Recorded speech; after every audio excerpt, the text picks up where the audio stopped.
की पाठशाला में मैं मनोज कुमार अपने YouTube चैनल के माध्यम से भाग पहला के अध्याय से मैं बात करने जा रहा हूँ। गुलामगिरी के अध्याय के ज्योतिबा फूले के जीवनी के बारे में बात करने जा रहा हूँ। भाग एक में डॉक्टर अंबेडकर और उनकी सबसे प्रसिद्ध किताब जो एक भाषण की शक्ल में दी थी, जो जाति पात को तोड़क मंडल और लाहौर के अधिवेशन में भाषण उन्हें देने जाना था, जो कि जाति का विनाश, हमने उस पर बात की। आज भाग 2 में हम डॉक्टर अंबेडकर जैसे अपना गुरु मानते थे, सामाजिक न्याय की वैचारिकी में एक ऐसा सशक्त जिसने समाज सुधारक आंदोलन में और ज्ञात इतिहास के आंदोलन में एक बहुत बड़ी लकीर खींची थी, जिसे उपेक्षित किया गया। शिक्षा, न्याय, धर्म के आवरण और तमाम के आडंबरों के खिलाफ जिन्होंने अपने आवाज उठाई, उसे इतिहास ने उतनी जगह नहीं दी थी जितना उन्हें देना चाहिए था। हम बात करने जा रहे हैं ज्योतिबा फूले के बारे में। महाराष्ट्र का अपना एक इतिहास रहा है, दलित आंदोलन का, सामाजिक सुधार आंदोलन का। हम देखते हैं कि भक्ति आंदोलन रहा हो, ज्ञानदेव, नामदेव, रामदेव, तुकाराम का आंदोलन रहा हो, और उसके बाद एक लंबी परंपरा रही हो जहां महाराष्ट्र में एक बहुत विस्तार से सामाजिक, सांस्कृतिक और परिवर्तन के बुनियाद रची गई। लेकिन उस बीच में पेशवाई का एक शासन रहा था। बाजीराव द्वितीय के बाद पूरा मंत्रिमंडल राज्य के शासन व्यवस्था और सामाजिक सांस्कृतिक प्रतिष्ठानों पर एक ही जाति का दबदबा बना हुआ था और कायम हो गया था, वो था ब्राह्मण जाति का। और उसके बाद उन्होंने एक पूरी हेजीमनी अपनी क्रिएट की, और उसी समय जो अछूतों के साथ साथ बहुत अमानवीय व्यवहार हुआ जाने लगा। गले में मटका बांध कर चलना, पीठ के पीछे झाड़ू बांध कर चलना, मुख्य राजमार्ग से नहीं जा सकते थे, थूक नहीं सकते थे, सार्वजनिक जगहों पर पानी नहीं पी सकते थे, और मंदिर में जाना वर्जित था। ब्राह्मणों की ये सारी व्यवस्था ठोस ढंग से आरोपित किया गया था। यानी सबसे अमानवीय दौर जो था, उस दौर में जो ज्योतिबा फूले का परिवार पूरी पेशवाई तंत्र को सामने देख रहा था।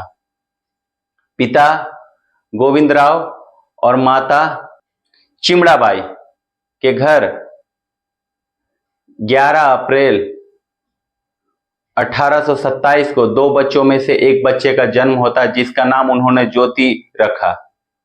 ज्योति जिस दौर में पैदा हुए थे, वो दौर इसी ब्राह्मणवादी हेजेमनी का दौर था। पेशवाई तंत्र के चलते जो अमानवीय स्थिति हो गई थी, उसका दौर था। वहां एक लड़का पैदा होता है, बचपन में बाल विवाह था, तो 13 वर्ष की उम्र में उनकी शादी कर दी जाती है सावित्री जी से, जिन्हें बाद में हम सब सावित्रीबाई फूले के नाम से देखते हैं। और उनके बिना ज्योतिबा फूले का पूरा संघर्ष पूरा नहीं होता।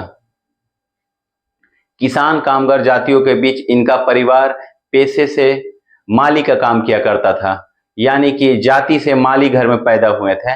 और उस वक्त इनका कुल गोत्र था कोहे, जो कि फूलों के व्यापार के चलते बाद में फूलों से जुड़ा, आज भी ज्योतिराव फूले के नाम से हम लोग जानते हैं।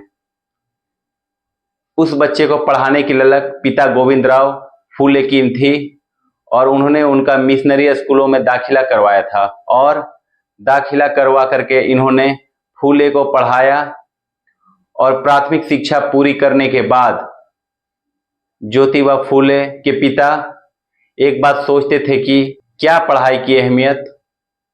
फिर उसके बाद पढ़ाई को लेकर के मुश्किलें आने लगी, तो उनके मोहल्ले में, गफार में, उनके जो फारसी के शिक्षक थे, फादरी लिजिट थे, उन्होंने गोविंदराव को कहा कि तुम्हारा लड़का पढ़ने में बहुत तेज है, इसे तुम आगे जरूर ले जाओ।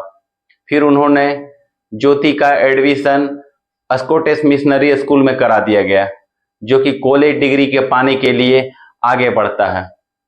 और उसी स्कूल में, उसी कॉलेज में उनके पढ़ाई के दरमियान अंग्रेजी की शिक्षा पाई, ज्योति ने सबसे बड़ी शिक्षा तथा बड़े बड़े विचारकों को पढ़ा, समझा, जाना और दुनिया के इतिहास को पढ़ा। और जिन दो क्रांतियों से ज्योति सबसे ज्यादा प्रभावित हुई थी और उनके पूरे आंदोलन तथा उनके पूरे मिशन में वह बुनियाद बनकर कहती है, वह फ्रांसीसी क्रांति तथा अमेरिकी क्रांति थी। और पूरी दुनिया के लिटरेचर को पढ़ते हुए ज्योति के मन में उनके साथ पढ़ने वाले तमाम बच्चे जो थे, ब्राह्मण थे, तमाम छोटी जाति के थे, जिनको मौका नहीं मिला था, जिनसे उनकी दोस्ती होती है, उनके सबसे प्रमुख दो मित्र प्रमुख विट्ठल और तुकाराम सखाराम जंपे थे। उनकी स्कूली और कॉलेज शिक्षा के बाद ज्योति के मन में विचार आना शुरू हो गया था कि दुनिया में क्या हो रहा है और हमारे यहाँ पेशवाई के बाद ब्राह्मणवादी हेजेमनी किस तरह से कामयाब हुआ। और उसके बाद स्कूली शिक्षा पूरी होने के बाद पिता ने कुछ दिन के लिए कहा कि तुम उसी माली के पेशे में लग जाओ। वे पुणे चले गए। उसके दरमियान एक घटना घटती है। उस विचारों से आंदोलित होते हुए एक व्यक्ति के सामने उसके सबसे परम मित्र जो ब्राह्मण था, उसने अपनी शादी में ज्योति को बुलाया। ज्योति उसकी शादी में जाती है, बारात चल रही है दूल्हे के साथ, और अचानक वो ब्राह्मण का लड़का को नजर पड़ती है तथा ब्राह्मण समाज के आदमी को नजर पड़ती है कि ये हमारे समाज में कैसे आ गए। और कुछ लोग उन्हें धुतकार कर उस बारात से उन्हें बाहर निकाल देते हैं। एक प्रसंग में पढ़ रहा था, एक जीवनी में यह भी लिखी है कि जब वे उस बारात से अपनी जाति के नाते निकाले गए थे कि वे ब्राह्मण के बारात है, केवल ब्राह्मण जाएंगे, तो उस समय बगल में एक अछूत पेड़ के पीछे छिपा हुआ था, उसके गले में मटका था, पीछे पीठ में झाड़ू बंधे हुए थे, जो ज्योति को देखकर हंस रहे थे। तो ज्योति ने पूछा कि तुम कौन हो, मुझे देखकर क्यों हंस रहे हो? उस अछूत ने बोला कि हम शूद्र हैं और अछूत है, तुम्हारी जातियां किसान जातियां है, तुम कामगार हो, और देखो तुम्हें भी आज ब्राह्मणवादी ने तुम्हें अछूत मानकर बाहर कर दिया बारात से। इस घटना ने ज्योति के जीवन को बदल कर रख दिया और इसके बाद वे एक नए सामाजिक सांस्कृतिक आंदोलन के कार्य के रूप में निकलता हुआ एक नायक हमारे सामने आता है, जिसे गेल आमोट के बहुत प्रसिद्ध लेख में तर्ज पे मैं कहना चाहूंगा महात्मा। 1888 का वक्त था, मुंबई में बहुत बड़ी सभा हुई थी। उस सभा में सामान्य कामगार, ज्योतिबा फूले के भाषा में कहे तो शूद्र तथा अति शूद्र इकट्ठा हुए थे, तमाम लोग थे। उन्होंने एक स्वर में ज्योति के भाषण को पूरे होने के बाद उन्होंने कहा था कि आप हमारे लिए महात्मा हैं, और उसके बाद उनके नाम के साथ महात्मा ज्योतिबा फूले जोड़ दिया गया। अंबेडकर का लेख जरूर पढ़ना चाहिए, महात्मा बनाम महात्मा। तो ऐसा जीवन जिस व्यक्ति का रहा हो उसके बारे में हम आज बातचीत करेंगे। मैं फिर से कहना चाहूंगा कि मेरे इस बातचीत का बहुत बड़ा हिस्सा, समय कम होता है तो एक बड़े नायक पर आधे घंटे और 45 मिनट में बात करना, उसके जीवन के पूरे जीवन के साथ बात करना अन्याय होगा। इतने कम समय में उनके जीवन पर बात नहीं की जा सकती। उन्होंने जो शिक्षा पर काम किया है उन्हीं पर बात की जाए तो कई कई दिन लग जाएंगे। नारी को लेकर के बात किया जाए, सेल्फ डिग्निटी को लेकर के, मूवमेंट को लेकर के उन्होंने जो बात की, उन्होंने जो अंग्रेजों से रिश्ता है, पॉलिटिकल इन्फ्लुएंसमेंट है, तथा बहुत सारे जो बात है, मैं गुस्ताखी ये करूंगा कि मैं बहुत संक्षेप में ज्योतिबा फूले के बात में बात करूंगा और उनकी सबसे प्रसिद्ध किताब गुलामगिरी। इस गुलामगिरी के बाद मैं बातचीत पूरी करूंगा। इससे पहले मैं बताऊं कि इनके ज्योतिबा फूले की एक जीवनी जो लिखी है धनंजय कीर ने। धनंजय कीर वही व्यक्ति है जिन्होंने डॉक्टर अंबेडकर की भी जीवनी लिखी है। आपको उस किताब को पढ़ने की जरूरत है। आज हम उस नायक पर बात करने जा रहे हैं जिसे वे अपने गुरु मानते थे, पूरे एक किताब से उस जमाने के तमाम बड़े स्थापित नामों को चुनौती दी थी।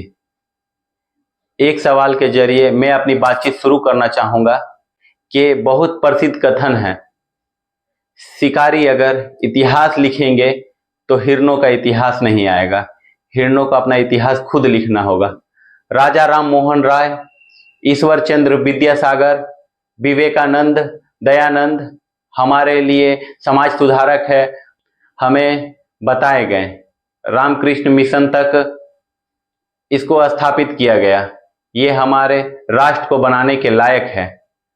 लेकिन सत्य शोधक समाज के रचयिता जो जिस माली ने दरअसल भारतीय महाद्वीप के बगीचे के असली कांटों को निकाला था, उसे इतिहास में महानायक का दर्जा दिया गया था, भारतीय राष्ट्र निर्माता का दर्जा दिया गया था।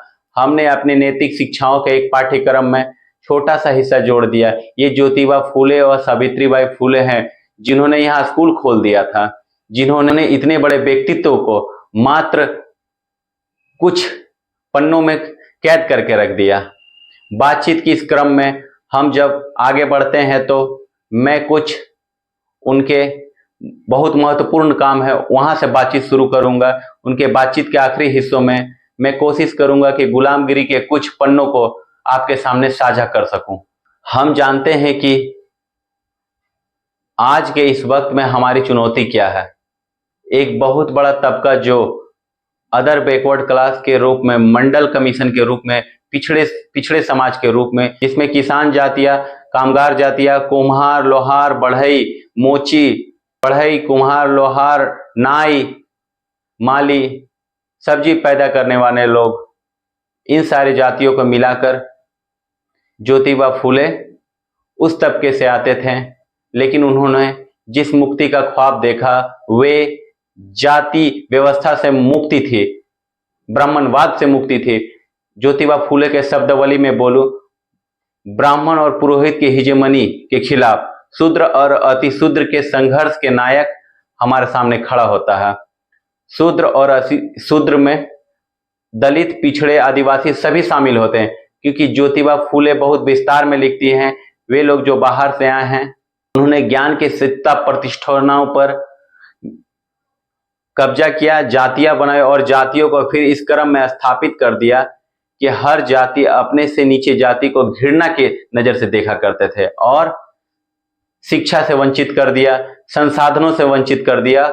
और ये शूद्र अतिशूद्र पूरी व्यवस्था में सबसे हाशिए पर चले गए और ये तंत्र बनाया उन्होंने ब्राह्मणवाद के खिलाफ कि गुलामगिरी व्यवस्था के खिलाफ उन्होंने सीधे सीधे हमला किया।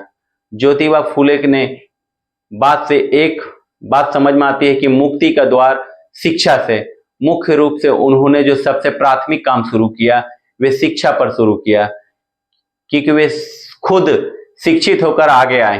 तो आज कुछ ओबीसी को लगता है कि वे क्षत्रिय वंशज है, आज कुछ ओबीसी वंशज को लगता है कि वे क्षुद्र नहीं है, क्योंकि ज्योतिबा फूले कह रहे हैं कि आपको शिक्षा का अधिकार नहीं था, आप राजा नहीं बन सकते थे, आप उत्पादन कार्य में शामिल नहीं हो सकते, आप शस्त्र नहीं उठा सकते थे। शिवाजी को इसीलिए जननायक के तौर पे, शिवाजी को बार बार वे जननायक के तौर पे याद करते हैं। इसलिए ज्योतिबा फूले वीर शिवाजी को बहुत बहुत सम्मान के नजर से वे प्यार करती थी और कहते हैं कि आप सब वंचित है, इसलिए आप शूद्र और अतिशूद्र में नहीं आते। तो ओबीसी तबकों को खास तौर पे ज्योतिबा फूले को पढ़ने की जरूरत है। क्या आप सबसे प्रसिद्ध वाक्य उन्होंने क्या कहा? विद्या बिना मति गई, मत बिना गति गई, गति बिना नीति गई, नीति बिना वित्त गया। और उसके बाद उन्होंने सबसे बहुत महत्वपूर्ण वाक्य कहा, मैं आऊंगा आपके पास अभंग पर। उन्होंने कहा कि सत्ता की मस्ती में उनकी शिक्षा बंद कर दी, शूद्रों ने स्वीकार कर लिया हमेशा के लिए, मनु जलकर खाक हो गया जब अंग्रेज आए। यहां से याद रखिएगा, ज्योतिबा फूले अंग्रेजी शासन व्यवस्था को, बाकी राष्ट्र के नायक को अलग कुछ मुख्तलिफ अंदाज में देखती थी। आगे इस पर चर्चा करेंगे। मनु जलकर खाक हो गया जब अंग्रेज आए, ज्ञान रूपी मां ने हमें दूध पिलाया। भाइयों, पूरी तरह जलाकर खाक कर दो मनुवाद को, हम शिक्षा पाते ही पाएंगे वह सुख, पढ़ लो मेरा लेख, ज्योतिराव कहें। यहां से वे पहली बात को शुरू करते हैं कि किस प्रकार से ज्योतिबा फूले ने शिक्षा को पहली अहमियत दी और स्कूल खोलने की शुरुआत कर दी। उनके मित्र उस्मान शेख ने जमीन दी और उन्होंने पहली बार लड़कियों के लिए स्कूल खोला, जिन्होंने 1848 में स्कूल खोला।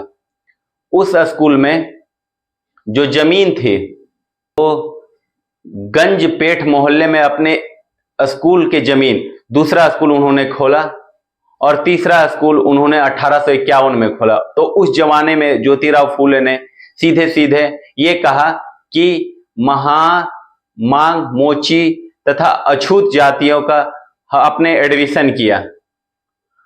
आप गुलाम इसलिए हैं क्योंकि आपको शिक्षा से वंचित रखा गया, तो आप शूद्र और अतिशूद्र में देखे जाएंगे। ऊपर ब्राह्मण, क्षत्रिय, वैश्य तीनों हेजेमनी का आयोग कायम रखे। इन्होंने शिक्षा को मुक्ति का द्वार कायम रखा। उन्होंने इस तरह से अंग्रेज शासन को एक दृष्टिकोण से देखते हैं। क्या हम अपने इस पूरे विमर्श को केवल इस बात से नापेंगे कि कौन अंग्रेजों के खिलाफ खड़ा था, कौन अंग्रेजों के खिलाफ नहीं खड़ा था? तो एक बहुत बड़ा तबका कह रहा था, उन्होंने शिक्षा मिलने का द्वार कह रहा है कि हमें अंग्रेजी शासन से मिला। इस नाम पर ज्योतिबा फूले की अपेक्षा की गई। गुलामगिरी पढ़ेंगे तब भी हम देखेंगे कि इस किताब में आके हम बात करेंगे कि ज्योतिबा फूले ने कभी यह नहीं कहा कि अंग्रेज शासन यहाँ बना रहे हैं। ये ज्योतिबा फूले की एक पॉलिटिकल टैक्टिस थी कि इसी टैक्टिस के आधार पर उन्होंने 1857 के स्वतंत्रता आंदोलन का विरोध किया था और उन्होंने कहा कि अगर स्वतंत्रता आंदोलन में तुम जीत जाओगे तो वही पेशवाई का जो ब्राह्मण राज्य है वह स्थापित हो जाएगा। हम शिक्षा से, जमीन से, अपने काम के पेशों से वंचित कर दिए जाएंगे। इसलिए हमें अंग्रेज राज्य में बराबरी की जरूरत है। और हमारे इतिहास में क्या बताया गया कि ज्योतिराव फूले ने जो अंग्रेज परस्त है, ज्योतिराव जो अंग्रेजी आंदोलन के विरोधी थे, जो ज्योतिराव फूले ने यह काम किया। आपने यह पॉलिटिकल टैक्टिक्स की इंटरप्रिटेशन, व्याख्या इतनी गलत कर दी गई। ज्ञान के सत्ता प्रतिष्ठानों में जो ब्राह्मण काबिज थे उन्होंने ज्योतिराव फूले को पीछे साबित कर दिया। अभी हम आएंगे कि ज्योतिराव फूले जिस दौर में लड़ रहे थे उस दौर में ब्राह्मणवाद किस तरह उनके खिलाफ थे।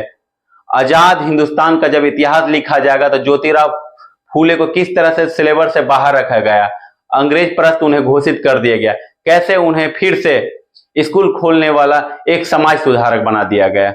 जबकि इस राव से ज्योतिराव फूले के सामाजिक न्याय की, वैचारिक की बुनियाद रखते हैं, जो कि इस देश के बहुत बड़ा महत्वपूर्ण फ्रांसीसी क्रांति के, जिन्हें ज्योतिराव फूले ने बार बार बहुत शिद्दत से याद करते हैं, स्वतंत्रता, समानता, बंधुत्व, वैसा राज बनाना चाहते हैं। तो हमने अपने राष्ट्र नायकों के साथ अन्याय किया। 2-3 स्कूल खोले गए, तो तीनों स्कूल खोलने के बाद उनको उनके पिता के यहाँ ब्राह्मण लोगों की बैठक हुई तो पिता से कहा गया कि धर्म विरोधी यह काम किया गया। तो शिक्षा का यह द्वार खोल रहा है उन नीची जातियों के लिए, उन लड़कियों के लिए। तो गोविंद राव ने अपने बेटे को घर से निकाला और ये कहा, जो तुम कर रहे हो वो करो, मुझे उससे कोई दिक्कत नहीं है, लेकिन तुम मेरा घर छोड़ दो। तो गोविंद राव ने ज्योतिराव को घर से बाहर निकाल दिया। तो सावित्री को अगर तुम्हारे साथ जाना चाहते तुम सावित्री को ले जाओ। और सावित्री बाई फूले और ज्योतिराव फूले दोनों घर से निकल गए और अपने मिशन को आगे बढ़ाते 3-3 स्कूल एस्टेब्लिश करते हैं। क्या हमने ज्योतिबा फूले, सावित्रीबाई फूले को अपने एजुकेशन की हिस्ट्री में पढ़ा? क्या हमारे लिए शिक्षा के नायक ज्योतिबा फूले बने? क्या स्त्री विमर्श में ज्योतिबा फूले ने नायक थे, शिक्षा नायक ज्योतिबा फूले बने? क्या स्त्री विमर्श में ज्योतिबा फूले और सावित्री फूले को क्या जननायक के तौर पर देखा गया? ये सवाल मैं आपके कथन के ऊपर छोड़े जा रहा हूं। जब स्कूल में शिक्षा आने लगी तो ब्राह्मण ने महासभा बुलाई, तो आपने एक हिस्सा पढ़ा होगा तो ध्यान से देखा होगा कि उनको गांव से निकाला गया और उन्हें 2 साड़ी लेकर के उन्हें गांव से निकाल दिया गया। जब उन्होंने स्कूल को खोला तब उन्हें जमीन नहीं मिली थी, तो कुछ मित्रों की सरकारी जमीन पे तथा कुछ मित्रों के जमीन पे उन्होंने स्कूल को खोला। टीचर नहीं मिल रहे थे उन्हें, मास्टर नहीं मिल रहे थे उन्हें, क्योंकि ये अधर्म कौन करे। तो उन्होंने इस दरमियान अपने दोस्तों के साथ अहमदनगर की यात्रा की। अहमदनगर में उन्होंने जो ईसाई मिशनरी अंचल जो चल रही थी, उन्होंने श्रीमती फरार मिलती है, जो इन्होंने इनको इसको सिखाया कि हिंदू धर्म और हिंदुस्तान की सबसे बड़ी मुश्किल ये है कि उन्होंने अपनी महिलाओं को शिक्षित नहीं की। और आपका घर एक पाठशाला होता है कि आपने उन्हें पढ़ाया नहीं। और स्कूल से लौटने के बाद सावित्रीबाई फूले को पढ़ाया और उसी दरमियान वे स्कूल खोलने की पूरी प्रक्रिया चली और सावित्रीबाई फूले ने ज्योतिबा फूले से कहा कि मैं स्कूल में पढ़ाऊंगी। तो सावित्रीबाई फूले ने और उस्मान शेख की पत्नी ने रिलेटिव रही थी। अभी इसमें विवाद है, मैं बहुत स्पष्ट तौर पे इनकर नहीं कहने चाहूंगा कि फातिमा शेख उनकी कौन रिलेशन में लगती थी। वे स्कूल में पढ़ाने जाती थी और उस पढ़ाने के नाम पर इनके नाम पर मैला फेंका जाता था, कचरा फेंका जाता था और इन्हें तिरस्कृत किया जाता था। ब्राह्मण महासभा की बैठक होती है, ज्योतिबा फूले के नाम से वारंट निकल जाता है और इनके ऊपर धर्मद्रोह का केस लगाया जाता है। फिर से इस समय राष्ट्रवाद का दौर चल रही थी, राष्ट्रवादी आंदोलन चल रहे थे। उस समय ज्योतिबा फूले राष्ट्र विरोधी काम कर रहे थे। आज अगर यह होते तो उनकी लिंचिंग हो जाती, अगर गुलामगिरी अगर रहते तो उनकी लिंचिंग हो जाती, वे लिंचिंग के शिकार हो जाते। नफरत की सियासत में इन मसीहाओं ने उन दौर में यह महसूस किया कि स्त्री शिक्षा, शूद्र अतिशूद्र जो कहते थे, उनको शिक्षित करना कितना जरूरी है। उन्होंने यह कहा कि यह शिक्षा हमारे लिए बुनियाद है और बॉम्बे नेटिव एजुकेशन संस्था बनाई ज्योतिबा फूले ने। उन्होंने वार्षिक अधिवेशन में लोगों की चर्चा होने लगी। इस वार्षिक अधिवेशन में बच्चे जो निबंध प्रतियोगिता लिख रहे हैं तथा वे अप्रत्याशित रूप में मेघा में शामिल होते थे। उस मेघा में डॉक्टर अंबेडकर ने जो जिक्र किया, डॉक्टर अंबेडकर बार बार ज्योतिबा फूले को अपने गुरु मानते थे। वे किस्सा सुनाता हूं। एक बार 1851 में वार्षिक सम्मेलन के दौरान लड़कियों का जो वार्षिक सम्मेलन स्कूलों में हो रहा था, जो ज्योतिबा फूले ने वे सम्मेलन रखी थी, उस समय एक 14 साल की महार लड़की, डॉक्टर अंबेडकर ने भी इस घटना का जिक्र किया है। उन्होंने कहा कि महार जाति की लड़कियों ने में एक निबंध पढ़ा था। कुछ हिस्सा मैं आपको सुनाने जा रहा हूं। ब्राह्मण लोग कहते हैं कि अन्य जातियों को लोगों को वेद नहीं पढ़ना चाहिए। इसका मतलब यह हुआ कि हमारे लिए कोई धर्म ग्रंथ नहीं है। तो फिर क्या हम धर्म रहित है? हमारे लिए कोई धर्म ग्रंथ नहीं है? हे भगवान, हमें यह बतलाओ कि हमारा धर्म कौन सा है। हे प्रभु, हमें मुझ पर कृपा करो और दयालु अंग्रेज शासन यहां भेजवा दिया और उसके कारण हमारे वंश में वृद्धि हो रही है। अंग्रेजों के आक्रमण से पहले यह ऊंची जाति के लोग हमसे जरा सा अपराध होने पर महार मांग जाति के लोगों के गर्दन छांट देते थे। हम उल्ट टिकरी के आम बाजार में घूमने की इजाजत नहीं थी। वे इजाजत हमें अब मिल गई, वे आजादी हमें अब मिल गई। ये निबंध की चर्चा इतनी होती है कि वहां जो अंग्रेजी अधिकारी आते वे आश्चर्यचकित हो जाते हैं। यह जो तालीम दी जा रही है, ये बारीक समझ है हिंदू शास्त्रों के कर्मकांड का, झूठ का तथा पुंगापंथी का। और वे कहती है कि हमारे लिए कोई जो धर्म नहीं है, हमारे लिए मंदिर नहीं है, हमारे लिए देवता नहीं है, तो हम हिंदू कैसे?